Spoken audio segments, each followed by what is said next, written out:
Estabelecer diretrizes para a política municipal de prevenção e controle da violência contra as mulheres e para a política municipal de atendimento às mulheres em situação de violência.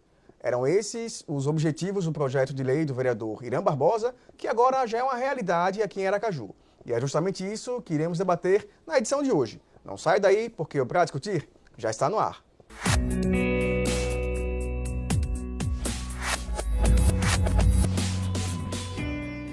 Na edição de hoje, estamos recebendo a visita do vereador Irã Barbosa, que é o autor da lei que estabelece diretrizes para a política municipal de prevenção e controle da violência contra as mulheres e para a política municipal de atendimento às mulheres em situação de violência. Vereador, seja bem-vindo aqui ao Pra Discutir. Satisfação estar aqui com você, Bruno. Como surgiu a ideia desse projeto, que agora é uma lei aqui em Aracaju? Veja, a ideia está fundamentada basicamente em duas questões. A primeira delas é que o município de Aracaju precisava estar mais adequado à política nacional de combate à violência doméstica e familiar contra mulheres e precisava estabelecer essa política aqui no âmbito do município. E isso, evidentemente, demandava algum tipo de regulamentação. Então, desde 2014, na verdade, desde a minha segunda legislatura, que eu estou tentando aprovar essa lei. Ela é baseada em princípios que já existem formulados nacionalmente, mas também em convênios, em tratados, em acordos internacionais dos quais o Brasil é signatário. E Aracaju precisava dar uma incrementada, digamos assim, precisava regulamentar essa política. A iniciativa vem a partir dessa lacuna existente no nosso município, mas também vem a partir de um conjunto de observações que o nosso mandato vem fazendo, porque se nós formos atentamente observar o que acontece na nossa sociedade, aqui na nossa cidade, nós vamos observar que o nível de agressão a mulheres ainda é muito grande, né? Os dados estão aí provando isso, as estatísticas mostram isso. E a cidade precisa se debruçar sobre esses dados, que ainda são muito empíricos, precisa estudar melhor, e o poder público tem que dar sua contribuição para coibir esse tipo de violência que existe na nossa sociedade. A lei, ela visa exatamente isso, porque é uma demanda do movimento de mulheres que exista todo um conjunto de alternativas legais. Nós sabemos que as leis, elas não são suficientes para resolver problemas dessa natureza, mas elas são necessárias para que você tenha instrumentos que venham a coibir, né, qualquer tipo de violência dessa natureza, e aqui nós estamos tratando especificamente de violência doméstica e familiar, mas também ela é necessária para que nós possamos articular medidas de prevenção. Então aqui eu acho que nós temos três linhas de ação nessa legislação. A punição já é prevista nacionalmente e a gente, evidentemente, recebe essas decisões nacionais, mas nós aqui estamos implementando a política de prevenção, né, estabelecendo diretrizes para prevenir a violência, mas também para que exista um atendimento por parte do poder público municipal às mulheres que já estão em situação de violência. Então, há uma linha preventiva e uma linha de acolhimento que também está contida nessa legislação. É claro que a linha punitiva, ela já é definida nacionalmente. Nós temos aí a Lei Maria da Penha, que é muito precisa em relação a isso. Agora, falando na política pública da prevenção, o senhor coloca no texto que o poder público deve ter ações para coibir essa violência. Essas ações não existem hoje? Elas podem até existir de forma mais episódica, esporádica, momentânea, mas o que a lei ela visa fazer é tornar isso uma política definida no município e que vise uma articulação entre o poder público municipal, mas também com entidades da sociedade civil, não é? Na medida em que nós propomos aqui que exista essa articulação, porque nós, por exemplo, precisamos ter bancos de dados no poder público municipal que trate disso aí de forma mais adequada. Para ter bancos de dados é preciso que nós tenhamos instrumentos que facilitem a identificação desse tipo de violência. Para além disso, é preciso que exista todo um tratamento, estudos, né, a respeito disso, pesquisas que sejam estimuladas, o poder público pode ser incentivador disso, para que nós tenhamos um diagnóstico mais preciso. Eu vi recentemente a Secretaria de Assistência Social do município de Aracaju divulgar que até o final do ano, até o mês vindouro de dezembro, nós teremos aqui o mapa do trabalho infantil no nosso município. Eu acho que é uma coisa dessa natureza que nós precisamos ter também em relação à violência contra a mulher. Nós precisamos ter isso mapeado. Mapear. Exatamente, identificando as principais causas, mas não ficar apenas no diagnóstico, na identificação. É a partir dele definir ações concretas do poder público para agir em relação a isso. E aí são ações de caráter educativo, são ações de caráter preventivo, são ações de caráter de acolhimento, né? Então, se nós formos observar a lei, ela tem um conjunto de diretrizes que devem ser observadas. Com detalhe, a lei ela não é definidora da política, porque isso é uma incumbência efetivamente do Poder Executivo. A lei ela define diretrizes que devem ser observadas na hora em que o Poder Executivo for regulamentar, for estabelecer essa política de prevenção, de combate e também de acolhimento às mulheres que são vítimas de violência. Combate à violência, prevenção à violência e acolhimento a elas. Inclusive, nós tivemos cuidado de tratar aqui não apenas do cuidado e da relação com a mulher que é agredida, mas também com o agressor. É preciso que exista uma atenção voltada para o agressor, porque ele precisa também ser reeducado, ele precisa passar por um processo de socialização, né? E as políticas do município de Aracaju têm que estar voltadas para isso. É lamentável ainda o número excessivo de agressões que vitimam as mulheres no interior do seu lar, né? Quer sejam por companheiros, cônjuges, pais, irmãos, e nós precisamos ter ações concretas para cada vez mais diminuir, mitigar, mas nós queremos, na verdade, extinguir esse tipo de relação violenta. Como o senhor falou, é comum hoje, infelizmente é comum hoje esse tipo de violência contra a mulher, mas hoje em dia o senhor acredita que existe uma maior violência ou as mulheres que hoje estão com coragem para denunciar? As pessoas que se debruçam sobre isso, que estão estudando, se fazem muito essa pergunta. Hoje há todo um estímulo social, legal, né, para que você denuncie. Isso faz com que apareçam mais notificações de casos de violência contra as mulheres. Mas as pessoas que estudam, se debruçam sobre isso, dizem que nós estamos vivendo as duas coisas. Nós estamos vivendo um momento em que tem crescido empiricamente o número de casos de violência contra as mulheres e que isso se faz refletir hoje mais nos registros. Mas mesmo assim, nós sabemos que ainda é grande a subnotificação, ou seja, os casos notificados, eles ainda são uma parte pequena do que na verdade acontece no interior dos lares, porque nem tudo que acontece se transforma em notícia-crime, se transforma em busca da defesa que a legislação hoje tem para as mulheres. Então, quem estuda diz que o movimento hoje vai nos dois sentidos, no sentido de ter ampliado sim a notificação, por isso aparece mais, mas também tem crescido, né, a realidade empírica tem mostrado que tem crescido o número de agressões a mulheres, a nossa cidade, o nosso país, a nossa sociedade, na verdade, ela é extremamente machista, ela é fruto de uma visão extremamente preconceituosa com a mulher. Eu estive recentemente participando de um seminário promovido pela deputada Ana Lúcia para discutir os 100 anos da Revolução Russa e tive a oportunidade de assistir a uma palestra de uma jovem mulher que pesquisa, por exemplo, a participação das mulheres na Revolução Russa. E ela chega a uma conclusão, eu tive a oportunidade de ouvi-la dizer isso, que é interessante, que vale para nós refletirmos sobre o universo mais amplo do que a própria Revolução Russa. Qual é a conclusão que ela chega?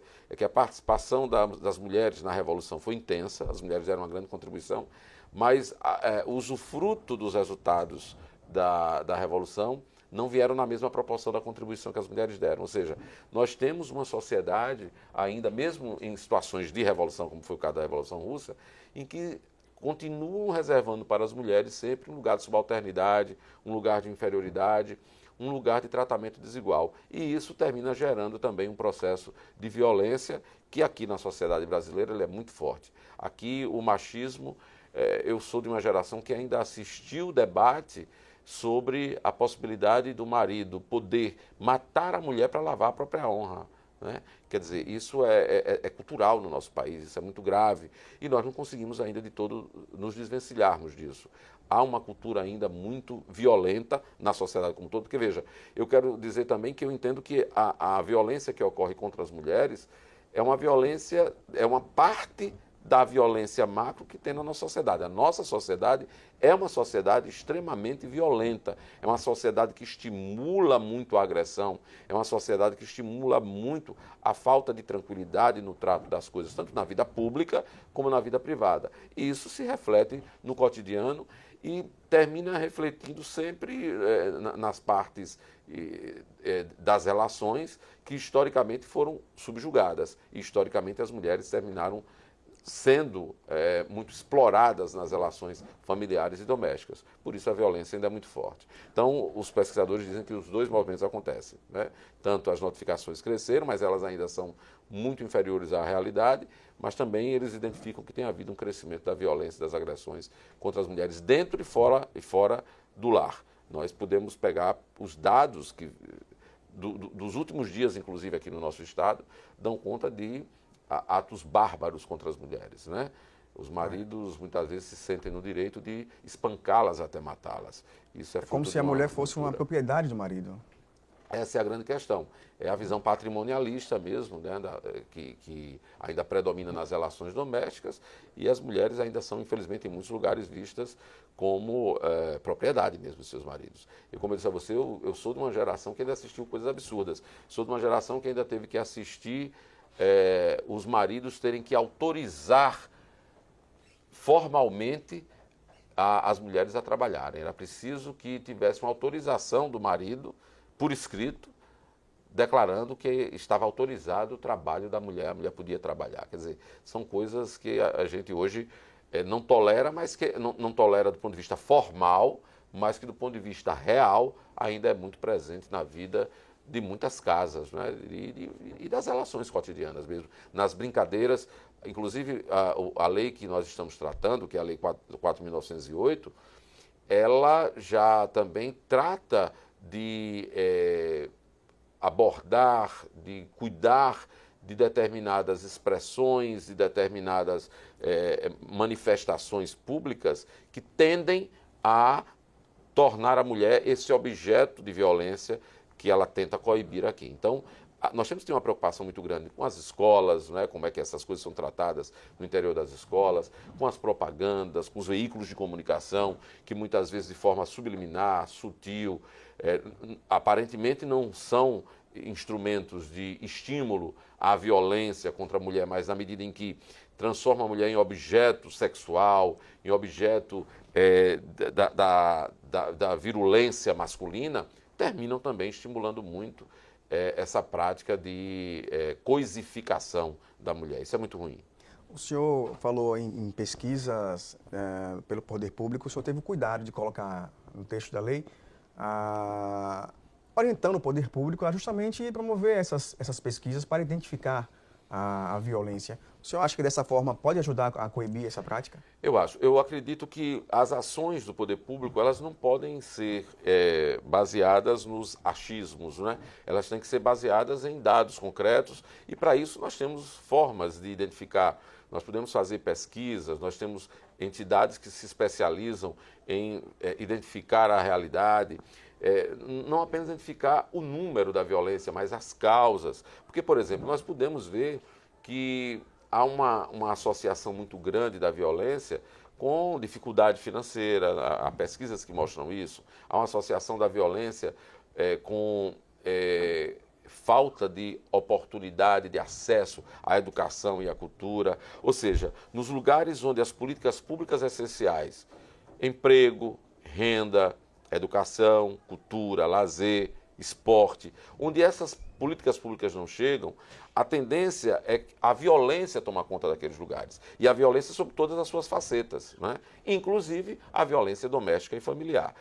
Nós estamos vivendo nesse momento, em Sergipe, um momento ímpar, eu diria. Não que Sergipe não tenha vivido outros momentos de um exacerbado grau de práticas de crimes e de atos de violência. Mas este momento atual é um momento especial em que os dados de violência e de crime em Sergipe cresceram muito, e isso é fruto, evidentemente, de um conjunto de ausências das políticas públicas que resultam nisso, né? Onde você tem a essência das necessidades humanas sendo atendidas, a tendência sempre é de que essas coisas elas arrefecem, elas diminuem. Quando você passa por períodos como esse que nós estamos vivendo, de uma crise que tem sido justificativa para o empobrecimento dos pobres, né? Porque, veja, é importante a população entender que a crise que nós estamos vivendo não é uma crise que atinge a todos. Por exemplo, se vocês forem ver o setor de bancos no nosso país no último ano, a despeito da queda da economia brasileira, eles tiveram um crescimento grande de lucros. Isso significa dizer que a crise ela não se manifesta de modo igual para todos. Ela se manifesta de modo intenso para as parcelas mais pobres da população. E aí ela termina gerando uma série de outros problemas, inclusive a violência doméstica e familiar. Ok. Nós vamos para uma pequena pausa, mas não sai daí, porque no próximo bloco a gente vai ver a reação da população sobre essa lei. Nós voltamos já.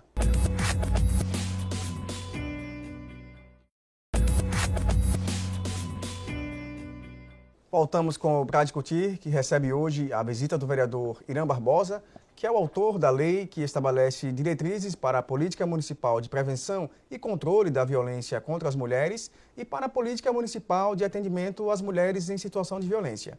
E antes de continuarmos com a nossa entrevista, vamos acompanhar como a população recebeu a ideia do projeto. O que a senhora acha do projeto de lei do vereador Irã Barbosa, que cria mecanismos para intensificar o combate à violência contra a mulher? Ele só veio reforçar ainda mais, né? Eu acredito que a gente só tenha a lucrar com essa nova lei. Eu achei muito importante, né? Visto vários casos que estão ocorrendo aí, né?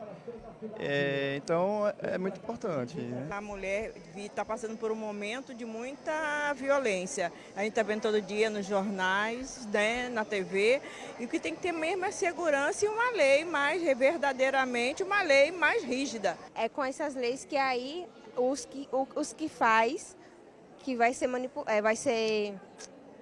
punidos. Já chega, né, de sofrimento desse país, né? Combater violência com violência, você vai dizer, não adianta conversar. O melhor importante é, além da conversa, o respeito, o carinho da família brasileira e sergipana. A gente tem que colocar isso em questão, porque está faltando amor, respeito e carinho. Se ele propôs esse mecanismo de ajudar a gente a se comunicar e se defender, acho bonito e todos os vereadores devem entrar na causa. A população recebeu bem a ideia, né? Eu acho que você vê que as pessoas estão antenadas com os dados, né? Tem acompanhado pela imprensa que tem crescido o número de agressões às mulheres. Hoje nós já falamos num tipo específico de crime que se chama feminicídio, que é um crime muito dirigido para essas pessoas, e o povo percebe a necessidade não só de nós regulamentarmos melhor isso, mas intensificarmos. E você veja a preocupação, eu tive o cuidado de ouvir que uma das pessoas que falaram mostraram que a violência dentro de casa era muito grande, não atinge só as mulheres, atinge também os meninos, as meninas, quer dizer, por isso que nós falamos de violência doméstica e familiar, porque de fato é isso que acontece. Eu como educador sei que a realidade doméstica ela é ainda uma realidade extremamente áspera, sobretudo para aqueles que têm menos poder de defesa, têm menos a quem recorrer. De sorte que nós precisamos ter mais publicização dos dados, mais exposição, mais análise, mais campanhas educativas contra a violência, porque no interior, nas quatro paredes de uma casa, as coisas às vezes são bem difíceis. E nós precisamos proteger as crianças, proteger as mulheres, proteger aqueles que muitas vezes não têm a quem recorrer por dependência de todo tipo, econômica, afetiva, enfim.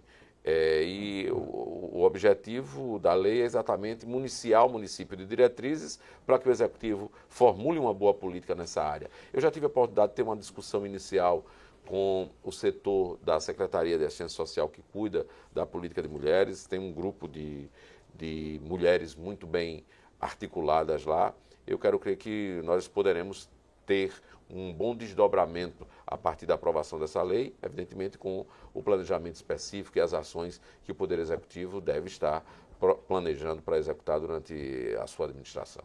O senhor falou em campanhas educativas, o senhor também teve a preocupação de colocar isso no texto. Sim. O senhor coloca que é necessário que essas campanhas possam ter uma repercussão maior, possam ser de fato executadas. O senhor acha que esse é o melhor caminho?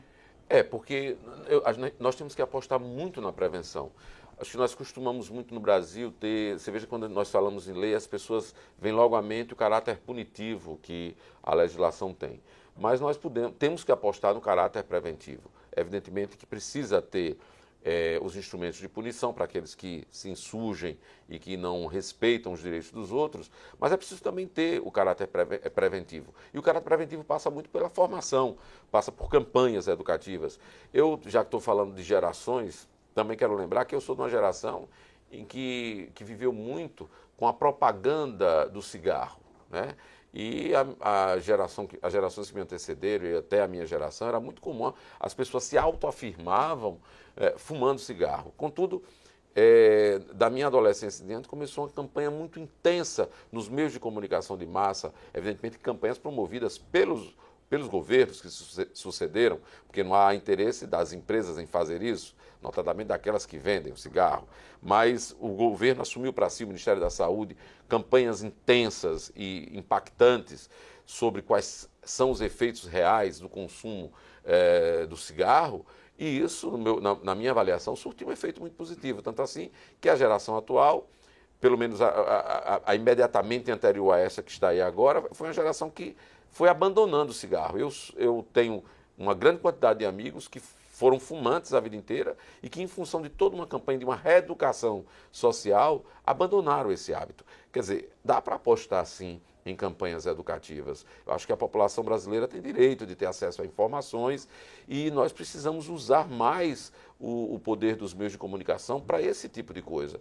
Os meios de comunicação, infelizmente, do Brasil, apesar de serem concessões públicas, eles servem muito mais aos interesses privados e mercantis do que aos interesses do povo. Nós precisamos ter espaços reservados nos diversos meios de comunicação que são concessões públicas para campanhas dessa natureza, que ajudem um povo a ter mais esclarecimento, tanto no que diz respeito a essa questão da violência contra as mulheres, como vários outros aspectos. Por exemplo, é preciso cada vez mais nós termos campanhas educativas para que a população compreenda que o que ela está sendo estimulada a consumir pela indústria alimentícia desse país é nocivo à saúde, mas nós vemos muito pouco investimento nisso, né? Então, eu acredito sim, como educador, que essas campanhas elas podem surtir um efeito muito promissor, se não imediatamente, ou seja, no curto prazo, mas a médio e longo prazo elas surtem efeitos bons. E como o senhor avalia as políticas públicas voltadas para a mulher aqui em Aracaju? Elas existem?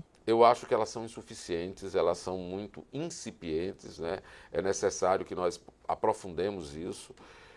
Eu tenho tido uma preocupação aqui na Câmara com essa questão. Eu recentemente consegui aqui também a aprovação da Frente Parlamentar em defesa das mulheres, não é? E evidentemente que, como nós temos duas mulheres na casa, eu consegui a aprovação. Na sequência, negociei tanto com a vereadora Kitty Lima como com a vereadora Emília para que elas estivessem mais à frente dessa frente, né? E a vereadora Kitty Lima tem assumido esse papel.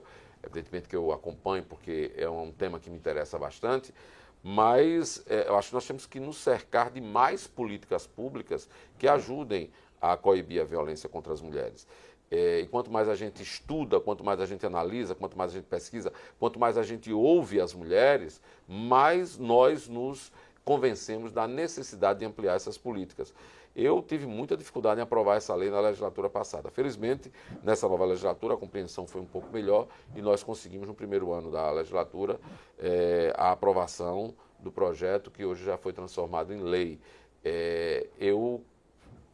Quando propus esse projeto de lei, é exatamente porque tenho esta avaliação, de que Aracaju é um município que ainda carece de políticas mais efetivas, mais ousadas no que diz respeito ao enfrentamento à violência contra as mulheres e ao acolhimento àquelas mulheres que são vítimas de violência. Eu tenho outras iniciativas também, por exemplo, é de minha autoria o projeto a lei que garante prioridade aos filhos de mulheres vítimas de violência, prioridade em matrículas em escolas públicas municipais, porque, evidentemente, em função, às vezes, da desagregação familiar que acontece por questões de violência, as mulheres, às vezes, têm que se mudar, têm que sair do lugar onde moravam, e como nós sabemos que as crianças, na maioria das vezes, acompanham suas mães, isso desmonta também a vida das crianças. Daí nós temos tido cuidado de aprovar uma legislação que estabelece a prioridade de matrícula para essas crianças, onde elas chegarem, em função dessa realidade.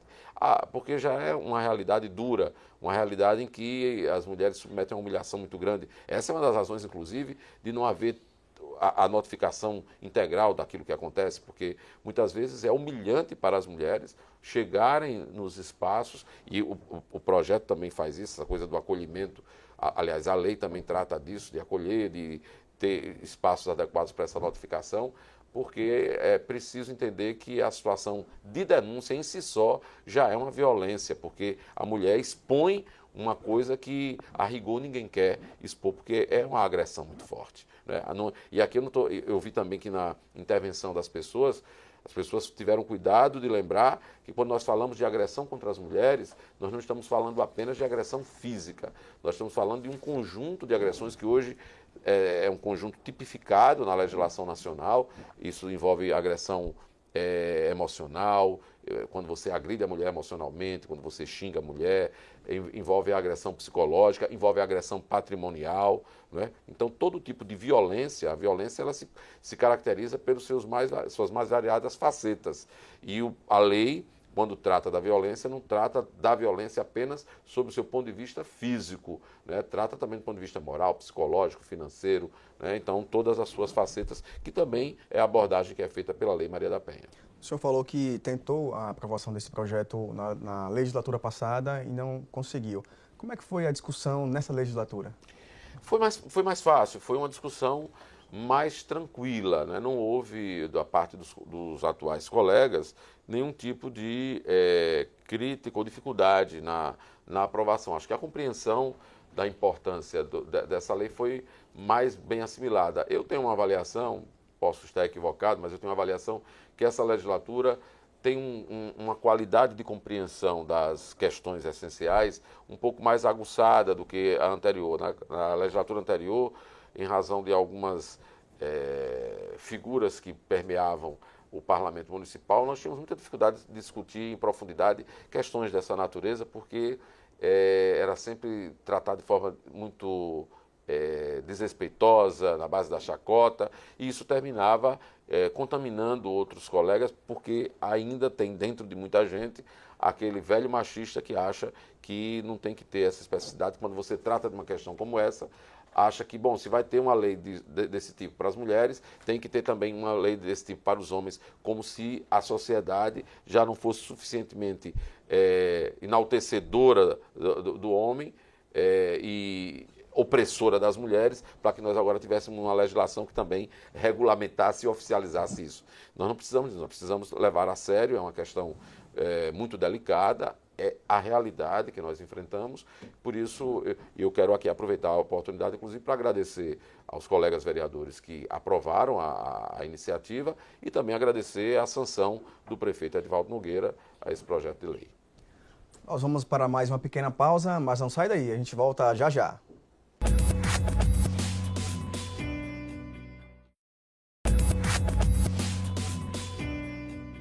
Estamos de volta com o último bloco do Pra Discutir, que recebe hoje a visita do vereador Irã Barbosa, que é o autor da lei que estabelece diretrizes para a política municipal de prevenção e controle da violência contra as mulheres e para a política municipal de atendimento às mulheres em situação de violência. Vereador, no projeto, o senhor fala também que é preciso ter políticas municipais de atendimento às mulheres. O senhor colocou na lei que deve existir centros de atendimento. Qual a importância desses centros para as mulheres? Eles são muito importantes porque em muitos momentos as mulheres ficam, se submetem à continuidade da convivência com o seu agressor pela falta de ter onde ir, para onde ir com seus filhos, onde ser acolhida, né, com os seus filhos em situações dessa natureza. Então, os centros de acolhimento, centros de atendimento, eles são importantíssimos para fazer os encaminhamentos necessários a partir da agressão sofrida, para fazer aquele acolhimento, para poder recepcionar a mulher e as crianças que são vítimas desse tipo de violência e também para preparar é a saída dessa situação. Porque você há de convir que muitas vezes são mulheres que não têm a autonomia econômica para sair da sua casa e buscar um outro espaço. Se você não tiver esse acolhimento por parte do poder público, é um passo difícil a fazer. Muitas vezes as mulheres terminam se submetendo a manter a convivência com o seu agressor por não ter como dar esse passo. Daí, o poder público tem que ser o garantidor dessa alternativa para que as mulheres não continuem achando... tinha um ditado muito comum, eu ouvia muito na minha infância e adolescência, dizia assim, ruim com ele, pior sem ele. Eu ouvia muito das mulheres isso daí. Eu acho que não tem que ter esse tipo de raciocínio. Tem que ser bom, né? Bom com ele. Se não é bom com ele, vai ser bom de outra forma. Então, vai ser bom sem ele. Exatamente. Né? E o Estado tem que garantir essa condição de escolha para as mulheres que não têm essa possibilidade. Evidentemente que uma casa dessa natureza é uma casa que não vai se transformar no lar definitivo dessas mulheres, mas é naquele momento da agressão, enquanto não existe alternativa, ela não tem um emprego, não pôde recorrer a familiares, fazer ali aquele acolhimento necessário em momentos muito duros. Quem vive esse tipo de situação sabe a importância de ter um ombro, né, de ter um amigo, uma amiga, um pai, uma mãe, um familiar que acolhe e que dá força para você superar o momento. Quando isso não acontece, o Estado tem que estar ali também presente para assumir esse papel. Essa casa-abrigo seria importante porque passaria a segurança para a população. E o poder público dando essa segurança é ainda mais importante. Né? Sem dúvida, porque a partir daí você tem que ter uma série de outros encaminhamentos. A notificação, né? A repressão ao agressor, embora também no próprio plano, como eu já chamei a atenção, na própria lei, como eu chamei a atenção, nós tratamos da reeducação dele, ele precisa também ter esse processo. Enfim, o Estado não pode ser omisso. No caso, o município, ele tem que ter também um papel a desempenhar nessa situação. Isso ajuda bastante, ajuda a diminuir o nível de insegurança que as mulheres vivem e ajuda, na medida em que os próprios homens começam a perceber que existe um suporte para essas mulheres, eles começam, evidentemente, a ter um outro tipo de visão sobre a realidade. Porque quando a mulher não tem alternativa, ela termina sendo agredida, né? E se mantendo ali, estimula que a agressão se repita, que ela volte a acontecer. Então, o acolhimento ele é essencial nesses momentos. Vereador, que outros projetos o senhor tem, gostaria de expor aqui para o nosso telespectador?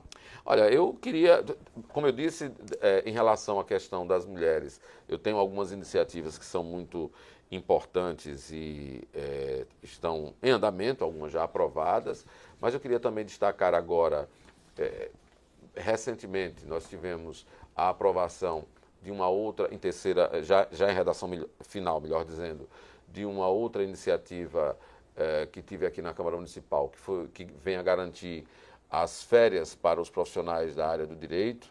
Nós sabemos que com o novo Código de Processo Civil, garantiu-se um intervalo aí entre os dias 20 de dezembro e 20 de janeiro, salvo engano, para que os advogados possam gozar dessa coisa que todos nós almejamos em algum momento para descansar, que são as férias. E eu propus aqui um projeto de lei, que já foi aprovado, como disse, em redação final, que adequa a administração municipal de Aracaju a esse prazo, garantindo que, nesse intervalo de tempo assegurado pelo Código de Processo Civil, os processos administrativos do município de Aracaju, eles não possam correr de forma a acontecer o seguinte: os demais processos na área civil estão suspensos em função da garantia desse período de férias, mas em Aracaju os processos administrativos onde figure eventualmente algum advogado continuam acontecendo e as férias não ocorrem. De sorte que nós conseguimos a aprovação, foi uma conquista importante, já está indo para a sanção do prefeito, espero que num curto espaço de tempo ele sancione e nós possamos ter isso transformado em lei. Ontem eu tive a oportunidade de ouvir o vice-presidente da OAB dizer que foi uma boa iniciativa. Eu acho que ajuda bastante a classe dos advogados a organizarem sua vida pessoal, sobretudo aqueles que atuam em questões administrativas aqui no município de Aracaju. E tem várias outras iniciativas que nós estamos aí, nesse momento mesmo, nós estamos com uma discussão, já discutindo com a comunidade negra, um outro projeto de lei que vem na linha de garantir que no município de Aracaju a reserva de vagas para os negros em razão do concurso público se transforme numa realidade, porque nós tivemos toda uma discussão nacional em torno disso, mas isso já foi dirimido, hoje nós já temos a afirmação disso como um direito, mas o município de Aracaju não tem isso regulamentado, nós estamos propondo essa regulamentação, como tem outros projetos que estão em tramitação, uma série de iniciativas. Esse ano foi um ano mais intenso de busca, de apresentação ao Executivo dos problemas da cidade. Então, se eu for observar o balanço da minha produção legislativa, vai ver que tem muitos projetos de lei, vai ver que tem moções, vai ver que tem requerimentos, vai ter uma quantidade imensa de indicações, porque é um instrumento que nós temos para dizer ao prefeito, olha, ali tem um problema, acolá tem outro problema, vamos tentar resolver. E é preciso que esse trabalho seja feito, sobretudo nesse primeiro ano de administração, para que a administração veja que está chegando com uma casa muito desarrumada e que precisa intensificar o seu trabalho de organização. Então, tem um trabalho muito intenso, a minha assessoria tem produzido bastante, trabalhado muito, eu também aqui internamente e fora, né? Porque o resultado, o que a gente traz para aqui, esse ano também foi um ano importante que nós tivemos a aprovação aqui do reconhecimento da profissão de cordelistas, de estilogravuristas, cantadores, aqui no município de Aracaju, foi iniciativa também que tive. Neste ano que foi instalado em Sergipe, foi instalada a Academia Sergipana de Cordel, né? Então, eu já tinha conseguido na legislatura passada aprovar o Dia Municipal do Cordelista e agora aprovamos o reconhecimento no âmbito do município de Aracaju da profissão desses 3 profissionais. Enfim, na área da cultura, na área da educação, na área da cidadania, tem uma série de iniciativas.